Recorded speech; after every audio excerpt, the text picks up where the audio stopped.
이어서 네 번째 이슈 전해주세요. 네 번째 이슈는 칼부림입니다. 새해 첫날인 1월 1일에 칼부림 사건이 발생했습니다. 마포구의 한 대로변에서 한 남성이 일면식도 없는 20대 남성에게 흉기를 휘둘렀는데 범인은 40대 미국 국적의 남성인 것으로 드러났습니다. 경찰은 사고 발생 즉시 신고를 받고 그 남성을 긴급 체포했고요. 지금 구체적인 사건 경위에 대해서 조사 중에 있습니다. 아니 일명식도 없는 사람한테 왜 이런 짓을 한 거예요? 그러니까 경찰 관계자의 말에 따르면요, CCTV를 분석해 보니까 가해자가 피해 차량을 사진으로 촬영하고 있었고요. 검거 당시에 횡설수설하는 모습을 보였다고 합니다. 이 부분도 한번 좀 확인해 볼 필요가 있을 것 같은데요. 지금 술을 마시고 이런 행위를 저지른 것 아니냐 이렇게 얘기를 하고 있는 건데요. 가해자인 이 40대 남성은 피해자가 타고 있던 차량에 접근해서 문을 두드렸다 그래요. 그러니까 누군가가 와서 문을 두드리니까 저도 그렇지만 보통 이렇게 문을 열잖아요. 네. 그러니까 문을 열자마자 복부에 흉기를 휘둘렀다고 합니다.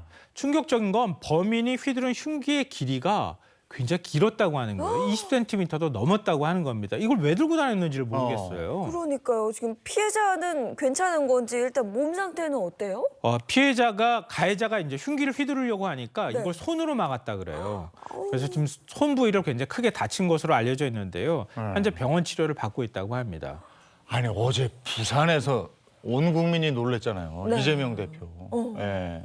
그 얘기도 좀 해볼까요? 네, 어제 이번 피해자는 이재명 민주당 대표인데요. 어제 오전 부산 가덕도 신공항 부지를 방문해서 거기에서 이제 뭐 공약도 발표하고 설명하는 이런 자리가 있었는데요. 한 남성이 지지자인 척하면서 다가가서 이 대표의 왼쪽 목을 흉기로 찌르는 일이 발생했습니다.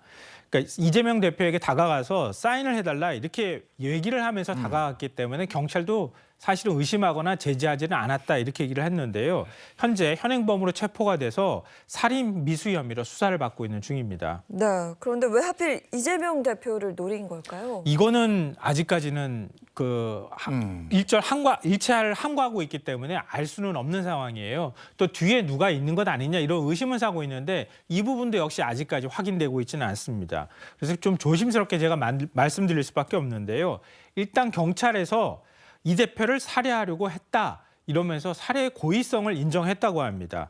그러니까 피의자는 충남에 거주하는 60대라고 하고요.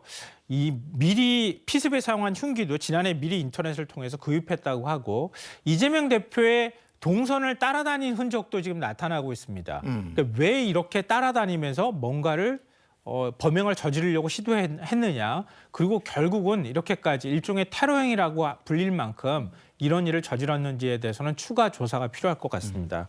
지금 이재명 대표 몸 상태는 어떻다고 그럽니까? 아마 뉴스를 통해서 많은 분들이 아실 것 같은데요. 부산에서 응급 조치를 취하고 난 다음에 헬기를 통해서 서울대병원으로 이송이 돼서 수술을 한 2시간가량 받았다고 합니다.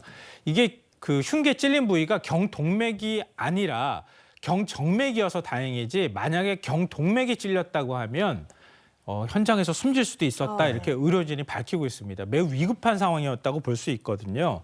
그러니까 이런 일종의 민주주의에 대한 테러 행위라고 할 수 있는데 이런 일들이 다시는 벌어져서는 안 될 것 같습니다.